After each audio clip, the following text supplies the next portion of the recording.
Medan, ibu kota dari salah satu provinsi di Indonesia yaitu Sumatera Utara, yang merupakan saksi bisu tentang ruang yang menjadi salah satu tempat bernaungnya ribuan band dan juga manusia-manusia kreatif yang ada di dalam kota, luar kabupaten, luar provinsi, hampir luar negara juga.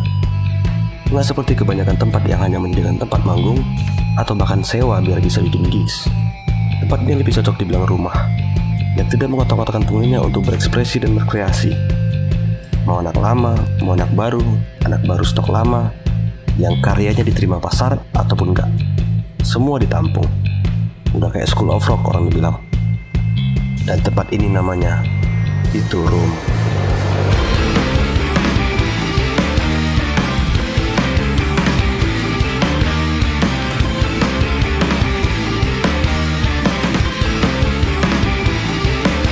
Kami bicara tentang regenerasi, bukan sekedar eksistensi.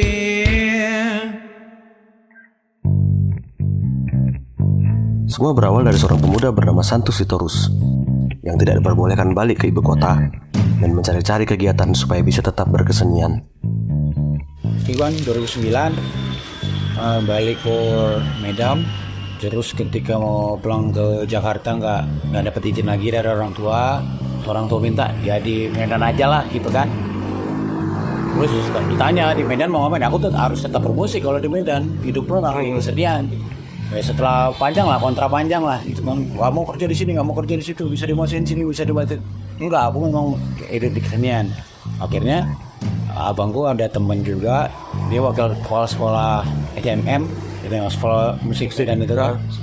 Ya dia punya ide lah, mau bikin sekolah musik internasional gini segala macam. Berjalan ternyata nggak nyambung konsepnya dan banyak hal itulah, kayak bapak kena tipu lah segala macam. Tapi udah terlanjur, poinnya sudah diambil kan, dan sudah dikonsep lah, sudah potong sampai di atas tuh kan kelihatan tuh udah di bolong-bolong gitu. Nah itu aku berpikir, wah sayang hal ini kalau nggak diapa-apain. Itulah aku mulai bangun dari studio aja dulu. Jelas studio Pitu kan, belum nikah sama kakak nih.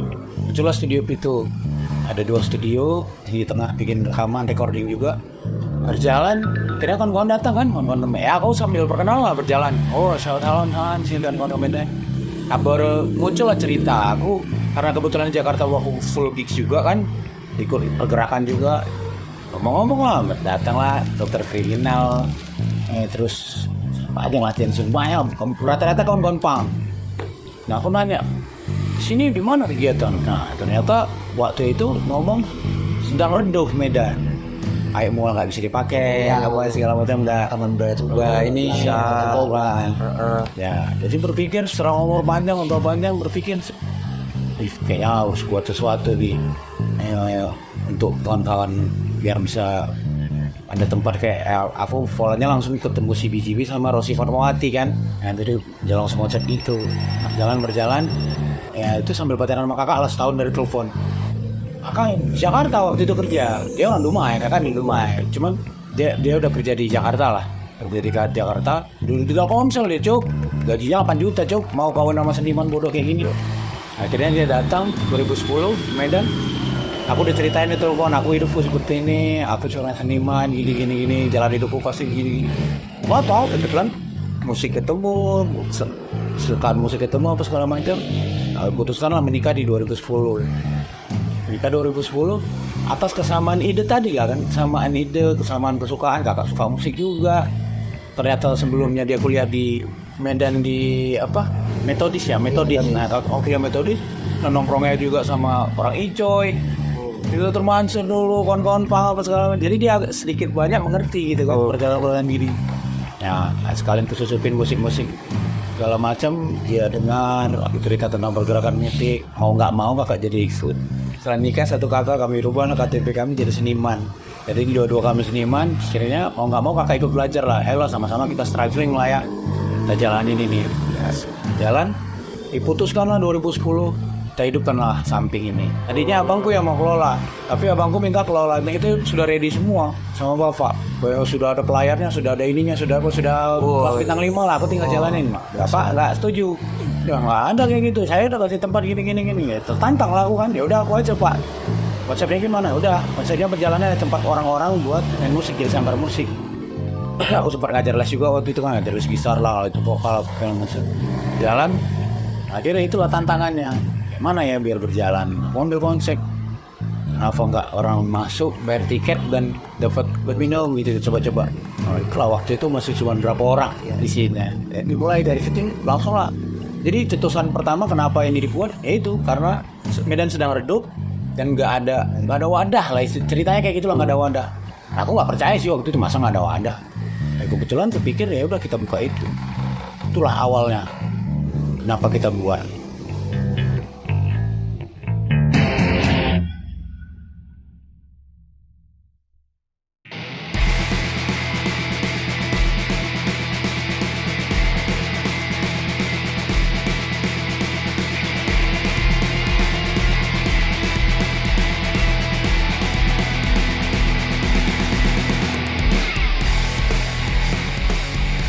Sebelum jadi ruang, sound system, alat musik itu udah turun rata-rata ITM. Iya itu. Pokoknya banyak kegiatan-kegiatan musik. Nah, yang kebetulan pada waktu itu kan memang satu yang masih berjalan di ITM. Cuma kan kebetulan jauh kali, kan itu kan jauh jaraknya ITM. Naik ke mall tutup, lama pendopo tutup, nggak boleh lagi. Baru habis itu terminal futsal pun tutup karena ribut geng motor terus. Jadi kemari. Nah kebetulan Dan tuh terminal futsal tetap berjalan. nggak bisa bang, tapi nggak bisa bang karena ribut geng motor bang. Nah kebetulan tuh acara pertama yang ku gagas di sini nih, aku jumpa Bang Santos. Itu acara Nifara, galang dana. Ku tanya Bang Santos, bang ini kami buat kegiatan bang. Gimana tempatnya? Itu dekat rumah Rapi, ketika aku tempel di Sunggal di lapangan. Karena dana nih, Bang Santos bilang kalau untuk sosialisasi kalian bawa ini semua, nggak usah bayar. Kalian bawa semua ini, apa yang perlu kalian bilang. Dan kawan-kawan pun ya tadi gotong royong bawa semua. 1.000 perak pun di situ nih nggak ada minta. Dari kami buat itu, rupanya Bang Santos bilang udah nih sosialisasi udah. Uangnya itu kami kasih sama orang tua langsung. Berkomunikasi langsung baik sama Bang Santos, silaturahmi baik. Apa cerita-cerita memang nggak ada wadah bang, kosong wadah, dibuka lah pintu dengan masih panggung yang kecil. Si dua ruko ya. Masih dengan meja banyak. Masih mencoba konsep kafe. Kenapa dia jadi piturung? Kalau tidak adanya kemampuan pengelola untuk jualan. Pertama main di Pitu Cafe ini acara Valentine Day. Masih Bang Santos main karena ada bantu kita juga kan.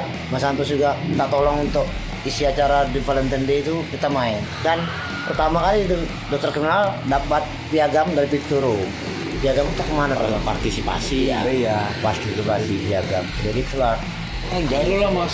Barulah masuk acara Grand Grasna. Pokoknya acara yang berbau pergerakan itu baru Grasna. Iya, baru agak.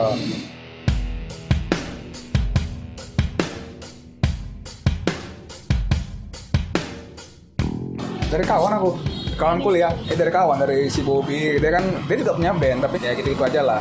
Aku nggak tahu, rupanya iseng-iseng aku kan ngobrol punya band, abis itu kendalanya manggung lah kan. Gitu. Kalau misalnya buat acara budget gede kan, nyewa alat, nyewa ruangan, yang apa segala macam. Terus dikenalin, ada kawan aku bilang ya, dia buka bar bilang kayak aku kan main bar gitu kan, tapi memang baru dibuka saat itu, jadi nggak tahu kan gambarnya sama sekali nggak ada. Makanya waktu itu gimana kan gitu kan, Sunggal, ingat aku di Sunggal nggak ada ya kan, rupanya memang betul-betul baru. Jadi kasih kontak, janjian lah ketemu sama Pak Santos sama si Bobby ini. Sebenarnya nggak ada buat acara waktu itu, main di acaranya itu justru bikin, tapi sebenarnya pun nggak formal juga, dalam arti pun yang datang pun nggak ada kan, makanya sekarang sih baru waktu itu ya. Baru buka kali memang ya kan. Jadi kawan-kawan semua yang ngisi ya kan. Kawan-kawan yang datang, kawan-kawan yang ngisi, kami yang main kan gitu. Jadi kira-kira apa yang bisa dibuat sini kita Bang Santos kan. Aku bilang kalau memang pun bisa di kawan-kawan kalian tuh selain kami itu banyak kan gitu. Maksudnya adalah beberapa lebih dari satu kan gitu. Dan sejauh ini memang kendalanya itu nggak ada tempat ya kan buat manggung segala macam. Tapi juga kalau buat reguler di sini kan gitu. Itunya dari ngobrol muncul situ.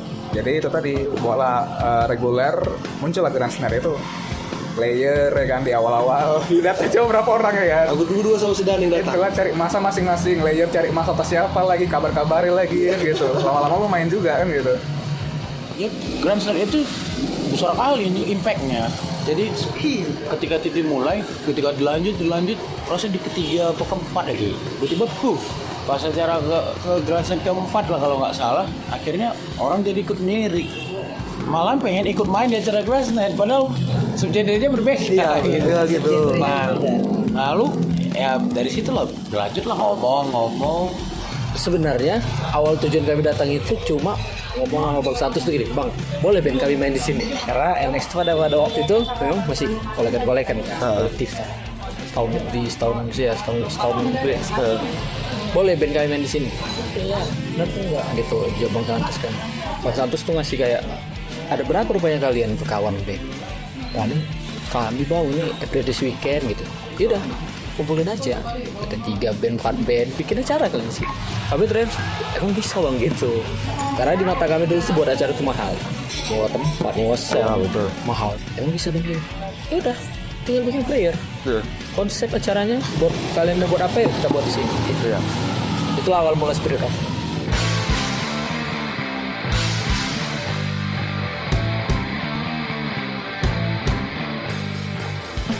Suatu hari di toko bajuku Saker sekitar jam berapa lah gitu kan, asam lambung aku kumat itu ya, gejala sakit kuning lah entah kayak mana.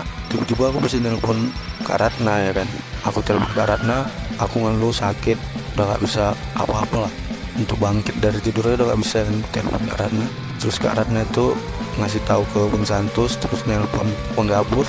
Akhirnya orang itu jemput aku kan ke toko Saker itu.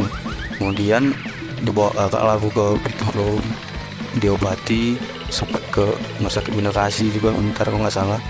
Diobati, dirawat sampai sembuh. Terus akhirnya Kak Ratna bilang, udahlah dek, Benok tinggal di Pitu aja, sama-sama kita di sini kan. Kemudian pas nggak ada kegiatan, Bang Santos ngajari aku untuk megang mixer, untuk menjaga sound lah pada saat itu.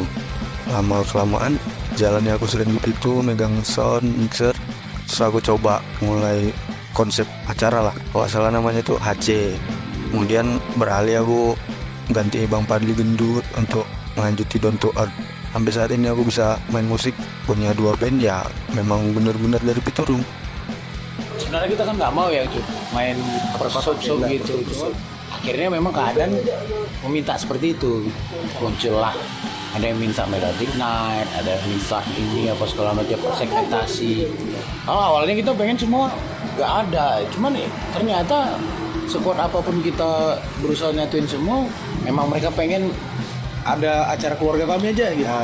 Jadi gara-gara itu ya terpaksa harus kita hormatin kan. Kita izinkan lah bersub-sub tadi berjalan, Metal Night, Rise Night, Gina.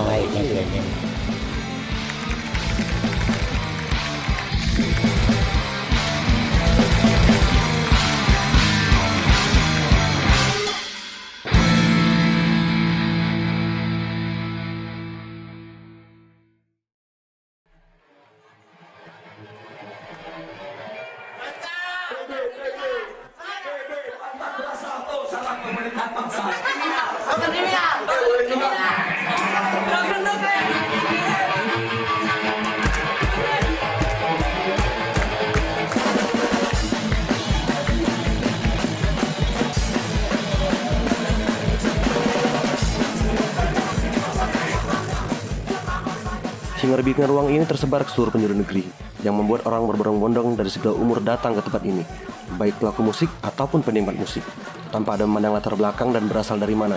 Apapun nama familinya tetap dirangkul dan diberikan tempat selayak-layaknya. STS Crew, Dragon Family, Bodak Crew, DNLB, Teletubbies Crew, Randipo, musisi Siantar lah ya. Terus dia nyatu aja tuh, gak peduli tuh mau dia brand atau komunitas, nyampur aja. Ada nanti Bodak Crew nih, baru sampingnya Poria, baru Dragon Family, sampingnya nanti KNTL, nyampur aja. Jadi ya ini logo itu udah nggak ada udah. Ya apa gitu, brand kaos, baju apa nyatu sama komunitas bawah. Full satu luar tuh sampai habis tiket bang.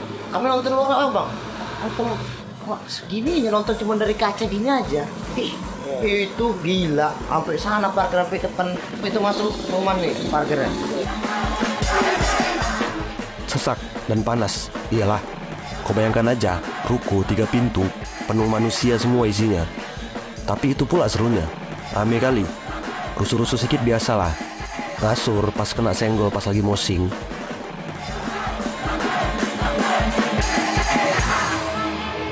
Ternyata setelah lihat masa kayak gitu kan konsentrasinya emang ruang gitu, emang pertunjukan. Piring hancur, gelas hancur, pecah-pecah, ya kan nggak sanggup kan. Akhirnya karena padat nih orang, mosing-mosing udah mulai masuk. Tadi kan masih sedikit kan kita dari awal tuh masih sedikit, masih bisa nyantai orang nonton juga. Dan itu lama-kelamaan begitu masa berkembang, yang berdua gabir mau lempar-lemparin ya udah akhirnya tetaplah nggak boleh kaca lagi kan. Akhirnya itulah kita bikin kemas ini plastik gitu kan. Bahaya juga kalau terus ini juga banyak yang luka. Makanya muncul ide pindahin panggung, tambah jadi 3. Ada satu kawanku, sedikit kalah. Willy lah orangnya. Willy tuh pengen kalau main di pitu. Itu tuh katanya sama CBGB. Dia selalu menyamakan begitu tuh dengan CBGB. Ini tuh CBGB Medan. Kami bersih di Kalong kan gitu. Dan warnanya tuh sering main di pitu. Di Jakarta maksud dia, dan Jawa. Pengen kali main di pitu kami. Masa orang itu bisa dari Jakarta sana datang ke pitu kami dari sini Kalong tapi. Dia lihat flyer pitu yang ke depannya. Apa-apa aja acara. Jadi kayak ditembak minggu depan apa acara, minggu depannya lagi apa, minggu depannya lagi apa. Nah ditembaknya nih 3-3 jam. Mainlah kami bang di acara kalian supaya bisa main di pitu aja. Jadi dia nggak peduli nih maksudnya acara apa begitu ditembaknya. Yang penting ini 3-3-nya main di pitu. Pas ditengok kan acara popang ya apa? Main, dia betul main di pitu. Pertama kali jalan kaki di pitu, wah kirain dia bukan aja yang dalam mobil-mobilin dia kan. Ibaratnya kayak media CBGB yang di Amerika Serikat kalau. Jadi awak kena sariawan. Terakhir awak kayak nyanyi kayak orang bisu lah di atas panggungnya kan. Waktu lagu setelah itu ngeceng, orang itu aja yang main. Awak jadi nonton lah, bayangin aja lu. Biar awak yang main, awak nonton darah sariawan. Kan terima kali penyakit sariawan. Nggak cuma pelaku musik yang ikut meramaikan ruang ini. Pelaku seni dari bidang lain seperti seni rupa, seni peran, ataupun seni sastra juga ikut ambil andil dalam membangun ruang ini. Menjadi tak ada batasan dalam berkarya, mencipta, dan berkreasi.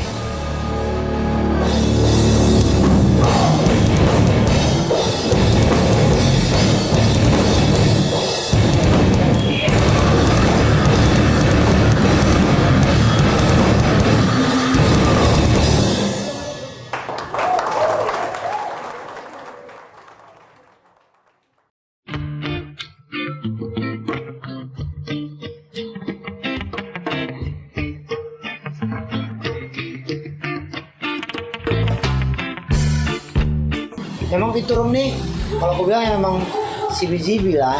Kawan-kawan siapa yang mau main, tidur ya kan. Kalau malam mah malas pulang, tidur sini, tidur buka, tidur di panggung. Kok udah mabuk, balik boyongan tidur situ. Bahkan dari luar negeri kadang kawan, ada yang dari Inggris namanya Emily, sampai belasan tahun tinggal di sini. Dari nggak tahu bahasa Indonesia sampai tahu bahasa Indonesia, sampai dikasih marga. Tas Sunda atau apa namanya itu rapin dari Inggris ya bang. Kesana dari Spanyol, ada Mary. Tikuin orang di Thailand, sehingga ke Malaysia, tokoin orang juga dari Malaysia di sini. Gak ada jumpa saudara, nggak ada.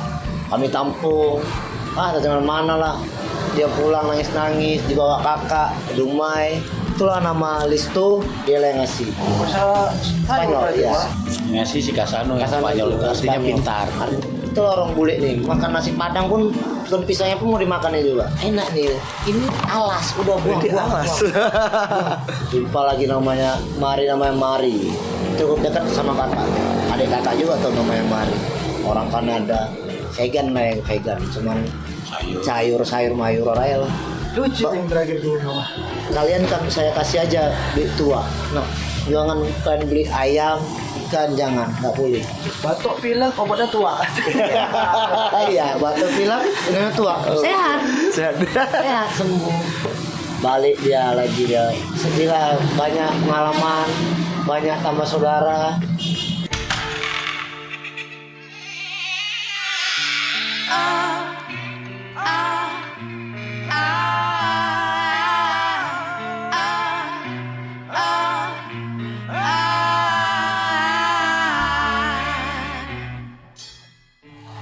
namanya Haki. Itu pas kami di atas panggung itu.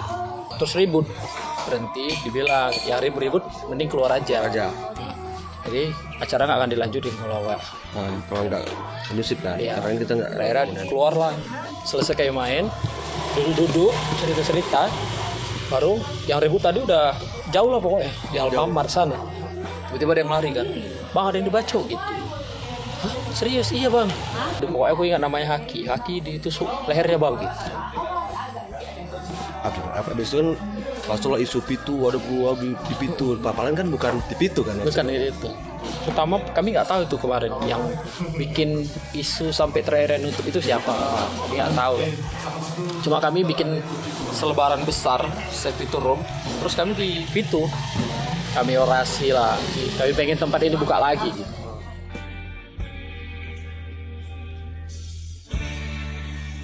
Ada kan kawanku polisi di sini. Waktu ada tempat kalian itu sedikit kali kayak motor tuh. Tapi begitu nggak ada kan, begitu banyak kayak motor. Ah masa? Berarti cukup ngaruh juga yang kita buat kemarin kan. Ya takut diserang langsung kan. Dan sosial ya. Dan geng motor kan kesini semua. Semua nonton. Apakah Iya juga ya.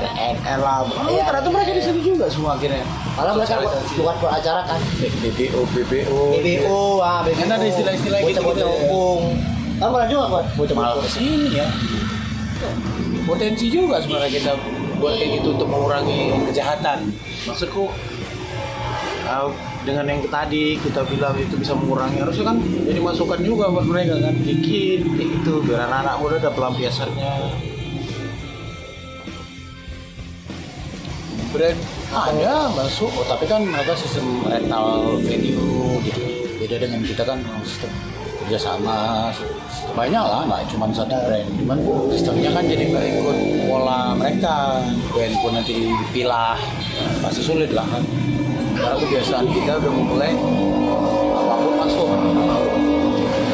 Nah, itu ya aku lihat waspada kan, pasti kebiasaan kita di Medan kan memang independen murni kan, banyak sekali dari kawan dari macam-macam.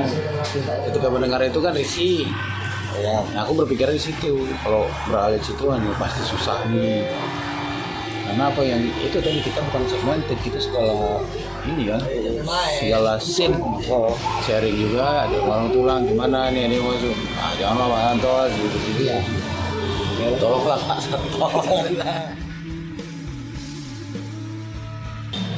Dari 2014 itu kan kita coba, karena kita bayar surat pariwisata kan. Surat pariwisata loh tiap tahun 1.500.000 lagi. Tapi tetap juga kena kokang. Dilayangkan juga, daftarkan kami adalah sanggar supaya dapat bantuan-bantuan. Juga sebenarnya itu independen. Nah, kesanggupan independen yang pasti ada batasnya. Yang itu kan nggak tahu orang. Mana listrik nggak ada, telepon agak bayar listriknya. Roni paling sering. Oh iya. Roni SPR, mau listrik nggak dapat. Habis mau bayar listrik, Memang sih ini total. 3,5 juta. Gimana juga ternyata. Kalau ada permasalahan itu kawan-kawan, kawan-kawan redis, wah gila kalah. Ini acara terakhir kita. Iya ini kan, sekawan. Oh iya, bikin kaos ya. Iya. Kan pas itu abang udah ambil semangat aja. Udah mulai mau naik lagi kan. Udah mulai Masuk Covid. Oh iya ya. Udah mulai naik Covid belum. Ternyata fenomena itu nggak cuma kita aja yang alami. Kemana-mana pun terjadi keredupan.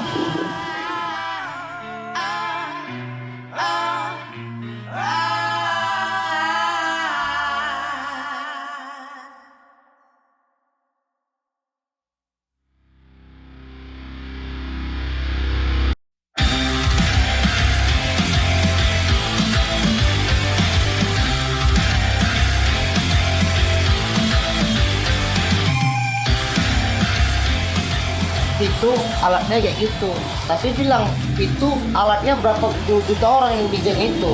Kita itu ini cuma Senin libur, Selasa, Rabu, Kamis, Jumat, Sabtu, Minggu door terus musik terus, Senin istirahat, Selasa terus lagi itu bapak dan alat tuh pun kalau bisa jerit tuh itu pun sih tahan salutnya aku dong ini bapak ini drum itu Iya, karena nggak tanggung ini kan. ya Nggak kembali buat itu. Dan berapa band juga tadi dari sini? berapa ratus band yang di situ dan bikin itu Ya main ini kali ya. nggak main metal yang Jepang yang Jepang ya karena baru belajar ngeband pun pukul berapa tak gitu apa jebol nih pasti sebenarnya jebol nih pasti mantap bang mantap udah mantap ayam mantap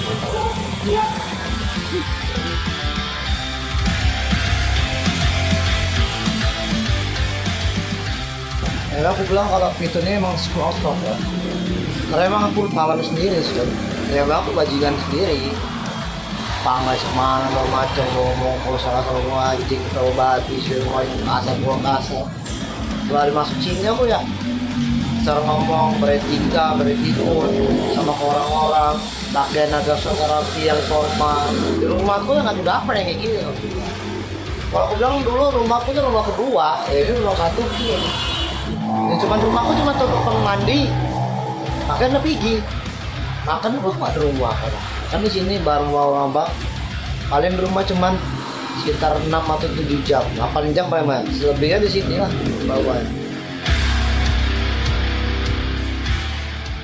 Karena Spirit Love dulu udah macam keluarga. Jadi kami nganggap Bang Sarus sama Kak Rana ini udah macam orang tua. Karena setiap kami selesai main tuh pasti lebih lama ngobrol ya. Karena acara kan selesai jam 10. Ngobrol tuh jam 2. Habis sampai dia nanti pulang kita ya. Jam 2 kalian jauh-jauh juga rumahnya kan katanya. Lanjut lagi ngobrol nanti. Bisa kan sampai pagi dulu. Dulu ya anak-anak band pengangguran. Anak band dulu pengangguran.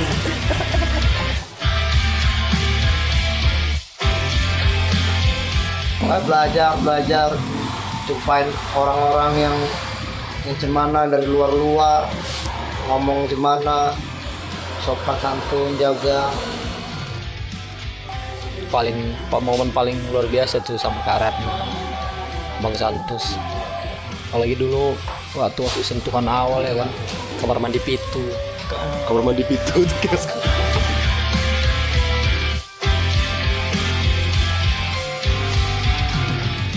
Tapi begini, kalau penurunan itu kan mulai COVID terutama kan mulai kelihatan tuh muncul regenerasi venue.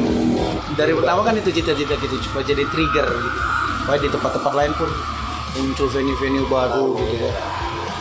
Kita berharap itu sih ada tempat lagi yang bisa buka sampai 1 dekade. Kalau kita runtut dia dalam 1 dekade kan pasti kelihatan tuh ada yang naik, ada yang ini. Akhirnya menghasilkan cerita kan.